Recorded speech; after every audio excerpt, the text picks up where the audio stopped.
수험생 눈성형 꿀팁 모음집을 준비해 보았는데요. 눈성형에도 유행이 있다는 거 아시죠? 최근에는 장원영, 태연, 제니 화려하면서도 자연스럽고 내세적인 세미 아웃라인이 대세인데요. 첫눈 수술을 하는 수험생들은 반드시 이것을 조심해야 됩니다. 바로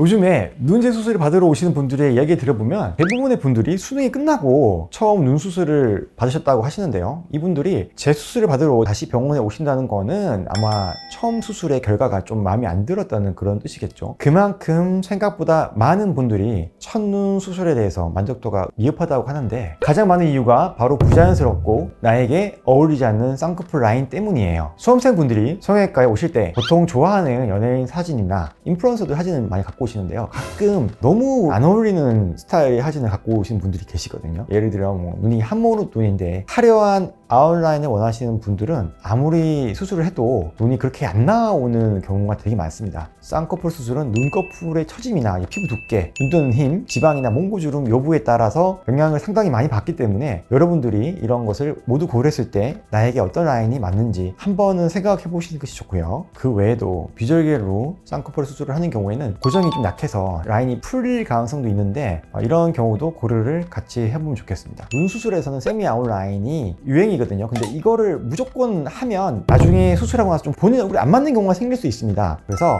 성형외과 전문의하고 상담을 받아보시는 것을 권해드립니다. 그 할인 이벤트를 좀 과하게 하는 병원들이 있습니다. 저는 이런 가격 경쟁이 좀 과하다고 생각을 합니다. 왜냐면 제가 얼마 전에 지인한테 연락이 왔어요. 자기 운동화보다 쌍꺼풀 수술 비용이 싼데 나 여기 가서 해도 되냐, 괜찮은 거냐라고 연락을 받았거든요. 저는 그래서 그 말을 듣고 사람의 몸에 칼을 대고 평생 갖고 살아야 되는데 그게 진짜 맞는 건지 제가 충격을 받고 현타가 잠깐 왔었거든요. 그래서 그거는 환자분들이 개개인이 한번 생각해 보시면 될 것 같습니다. 수험생들이 수술받기 가장 적합한 시기는 언제인가요? 수술하면 붓기가 생기고 빠지는 시간이 필요하기 때문에 일정이 있으시면 한 2주 전에 수술을 받는 것이 좋겠고요. 여유만 되시면 빨리 하시는 게 낫죠. 겨울방학 때 수술이 몰린다고 하는데 예약이 어려운가요? 저희 병원 같은 경우는 평소에 5배 이상 많은 것 같습니다. 그래서 예약이 평소보다 빨리 차고 수술 예약을 미리 잡아두는 것이 좋겠습니다. 법적 보호자 동의 없이 수술할 수 있나요? 미성년자의 경우에는 반드시 법적 보호자의 동의가 있어야지만 수술이 가능합니다. 그래서 상담하실 때에도 같이 오시는 것을 추천드리고 가족관계 증명서 같은 것이 있어야지 수술이 가능합니다. 고3이 눈성형을 해도 부작용이 없을까요?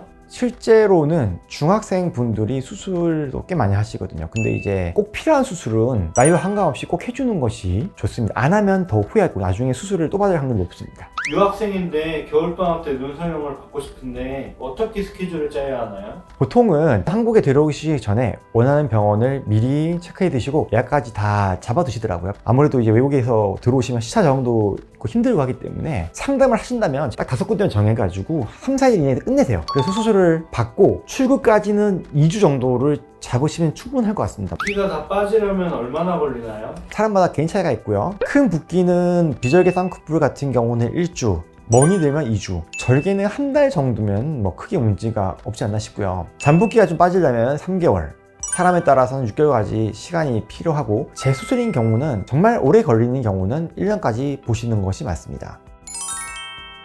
자, 이렇게 총 2편에 걸쳐서 수험생 눈 성형에 대한 이야기를 나눠보았는데요. 오늘 영상이 수험생 여러분들께 도움이 되었으면 좋겠고 저는 이만 마무리하도록 하겠습니다. 수험생 여러분, 그동안의 노력이 헛되지 않도록 좋은 결과 있으셨으면 좋겠고요. 그럼 저는 다음 영상에서 다시 뵐게요. 화이팅!